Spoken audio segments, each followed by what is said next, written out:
집에서 협착증 극복하는 7가지 비법. 선착순 무료 발송해드립니다. 여러분들의 협착증 탈출을 위해 협착증TV의 핵심 비법만 모았습니다. 지금 신청하시면 7일간 문자로 보내드립니다. 댓글에 있는 링크나 아래 번호로 지금 바로 신청하세요. 안녕하세요. 협착증과 관절염TV의 손영훈 의사입니다. 자, 오늘은 많은 분들이 아파하시고 고민하시는 무릎 관절염에 대한 치료 방법을 이야기해 볼까 합니다. 자, 무릎 관절염, 유착을 해결해야 한다. 자, 무릎 관절염은 다들 연골 때문이라 생각하시잖아요. 그런데 실제 치료를 해보면 정말 연골 때문에 아픈 무릎 관절염 환자는 그다지 많지 않습니다. 오히려 연골은 멀쩡한데 아직 아플 정도가 아닌데 무릎에 통증을 느끼는 분들이 많죠. 이런 분들은 연골 때문이 아니라 제가 보니까 유착 때문인 경우가 많아요. 이 부분을 자세히 설명해 드리겠습니다. 허리와 무릎이 아프신 분들 어떤 신발 신으시나요? 허리와 무릎에 좋은 신발 첫 번째 조건, 발 전체의 근육이 활성화되고 발가락이 펴질 수 있어야 돼요. 그래야 척추에 대한 지탱력이 좋아지거든요. 이 맨발 신발은 밑창이 매우 얇기 때문에 뒤꿈치, 중간, 앞꿈치, 발 전체를 통해서 걷는 게 가능해집니다. 앞에가 넓기 때문에 발가락이 펴지게 돼서 척추 관절을 지탱하는 데 도움이 되죠. 좋은 신발 조건 두 번째, 땀과의 접지를 통해서 혈류순환에 도움이 돼야 됩니다. 접지는 땀과 전기가 통한다는 말인데요. 맨발 걷기를 하면 땀과 전기가 통하기 때문에 혈류순환에 도움이 되죠. 이 맨발 신발의 밑창은 땀과 전기가 통하는 특수한 소재의 곰으로 만들어져 있습니다. 즉, 맨발 걷기의 원리와 유사하죠. 허리, 무릎이 아프신 분들께는 이 맨발 신발을 추천해드리고 싶습니다. 무릎은 왜 아프냐? 다 연골 때문이라 생각을 해요. 왜? MRI를 찍으면 연골이 보이기 때문이죠. 자, 무릎 어때? 이래 뼈가 위에 뼈하고 아래 뼈가 이렇게 있어요. 뼈 사이에 연골이 이러겠죠. 근데 연골이 닳아요. 연골이 닳으면서 뼈하고 뼈가 부딪히게 되면 통증이 일어나요. 이 연골에는 통증 세포가 없어요. 그 연골이 있을 때는 연골끼리 부딪혀도 아프지 않아. 뼈에는 통증 세포가 많아요. 연골이 완전히 닳아서 뼈하고 뼈가 부딪히면 이제 아프게 되는 거예요. 자, 그럼 이거 보세요. 위에 뼈하고 아래 뼈예요. 자, 위에 뼈에 연골이 완전히 닳았어요. 근데 아래 뼈에는 연골이 있어요, 없어요? 있죠? 뼈하고 뼈가 부딪혀요, 안 부딪혀요? 안 부딪히죠? 자, 뼈하고 뼈가 부딪힐 정도로 연골이 닳으려면 위에도 연골이 아예 닳아버리고 아래도 연골이 닳아버리면 여기는 뼈하고 뼈가 서로 부딪히겠죠. 이해 가세요? 이게 되게 중요한 내용입니다. 뼈하고 뼈가 부딪힐 정도로 연골이 닳은 분들은 연골 때문에 통증이 있는 거예요. 일본에서 연구한 거에 따르면 10% 정도, 10% 약간 넘는 정도. 그러면 나머지 8, 90%의 무릎 통증은 왜 일어나냐? 연골 때문이 아니라 그러면 바로 무릎 주변에는 뭐가 있냐? 무릎 주변에는 뼈하고 뼈를 연결시키는 인대들이 엄청 많이 있어요. 이 인대들이 딱딱하게 굳어지는 유착이 일어나면서 뼈를 잡아당기기 때문에 발생합니다. 이걸 유착이라고 하고요. 또 무릎에는 관절 주머니가 있는데 이 관절 주머니에 염증이 생기면서 또 발생합니다. 그래서 유착과 활액낭의 염증을 고려해야 한다.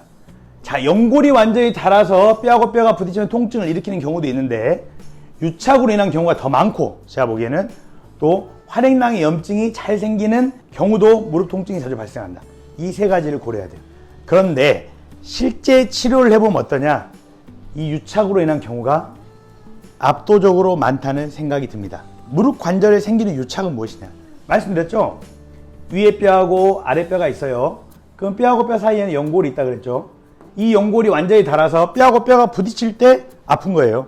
근데 대부분은 연골이 그만큼 닳지 않았어요. 물론 닳았죠. 하지만 뼈하고 뼈가 부딪힐 만큼 완전히 닳아버리지는 않았다는 거예요. 자, 무릎에는 위에 뼈와 아래 뼈가 있는데 이 위에 뼈, 아래 뼈가 어떻게 돼 있어요? 서로 분리돼요? 우리가 로봇처럼 발사하면 발이 막 나가고 막 이럽니까? 그런 게 아니죠. 서로 연결이 돼 있어요. 뼈는 떨어져 있는데 서로 연결이 돼 있어요. 왜? 바로 인대들로 연결이 돼 있기 때문입니다. 인대들로 연결이 돼 있기 때문에 무릎이 관절로서 역할을 하는 거예요. 근데 나이가 들면서 또는 여러 가지 부상에 의해서 이 인대로 뭐가 안 가요? 혈액이 잘 안 가면 인대는 딱딱하게 굳어버려요. 그걸 뭐라 그래? 유착이에요. 자, 인대가 유착이 발생하면 어떤 일이 발생하냐? 무릎을 움직일 때마다 이 유착된 인대들이 뭐를 잡아당겨요? 뼈를 잡아당기게 돼요. 아까 우리가 뭐라 그랬어요? 뼈에는 뭐가 많다 그랬어요? 통증 세포가 많다 그랬죠? 통증을 느끼는. 뼈에는 통증 세포가 많으니까 인대들이 뼈를 잡아당기면 어때요? 통증을 많이 느끼게 되는 거예요. 이거를 뭐라고 한다? 유착성 통증이라고 한다. 무릎 관절에는 유착이 생긴다. 이 인대들에. 이 인대들이 뼈를 잡아당기면서 유착성 통증을 일으킨다. 그럼 인대들이 딱딱하게 유착이 돼 있단 말이에요. 이거를 풀어내야 돼요. 일반적인 침은 바늘 모양으로 생겼어요. 도침은 끝이 칼날 모양이에요.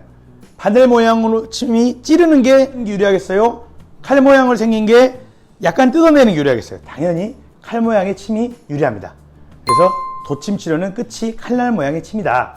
이걸로 유착된 인대들을 풀어낼 수 있다.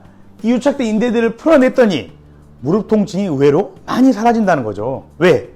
대부분 많은 경우에 무릎 관절염은 연골보다는 유착에 의해 생긴 경우가 많다는 거예요. 그러니까 이해 가시죠? 많은 분들이 물어보세요. 그래, 유착을 도침으로 풀면 통증에 도움이 되는지는 알겠어. 그런데 내가 집에 가서 무릎 관절을 위해서 어떤 운동을 하면 좋나? 이런 질문을 많이 하십니다. 자, 몇 가지 이야기 드리겠습니다. 대퇴사두근 강화 운동. 이거 어떻게 하는 거예요? 의자에 이렇게 앉아가지고 다리를 들어 올리는 거죠. 다리를 들어 올려서 한 3초간 버티는 거예요. 또 반대쪽 들어 올려 3초 버텼다 내리고. 그럼 어디에 힘 들어가요? 앞에 있는 대퇴사두근에 힘이 들어가요. 그러면서 무릎 위에 있는 이 대퇴사두근이 강화됩니다. 이 대퇴사두근은 정말 중요해요. 대퇴사두근은 어디에 중요하냐?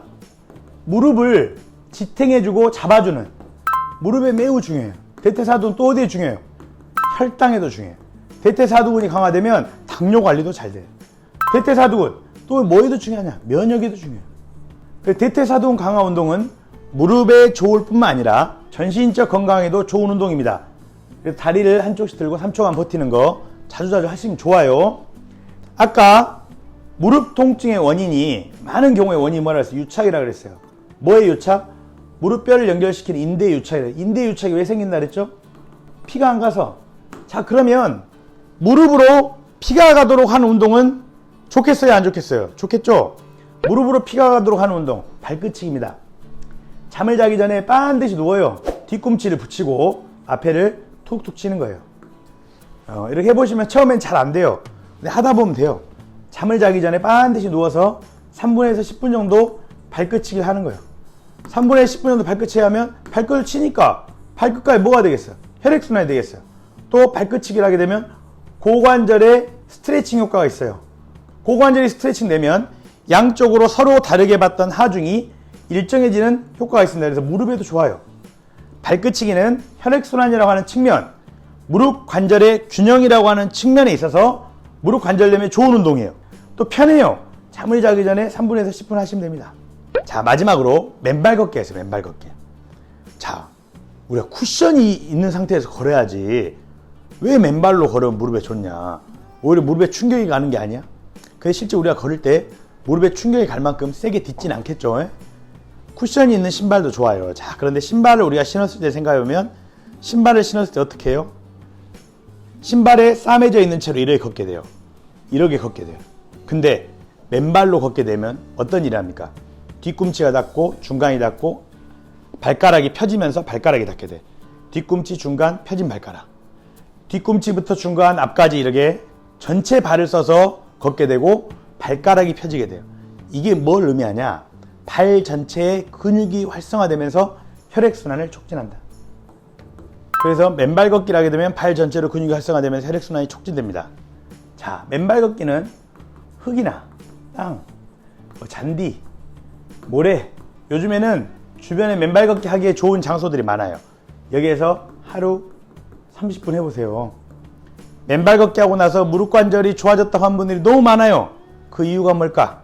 맨발 걷기를 하게 되면 발 전체 근육이 다 쓰이면서 심지어 발가락까지 쓰이면서 다리로의 혈액순환을 강화하는 측면이 있습니다. 자, 오늘은 우리가 다들 생각하듯이 무릎 관절염은 연골 때문이다?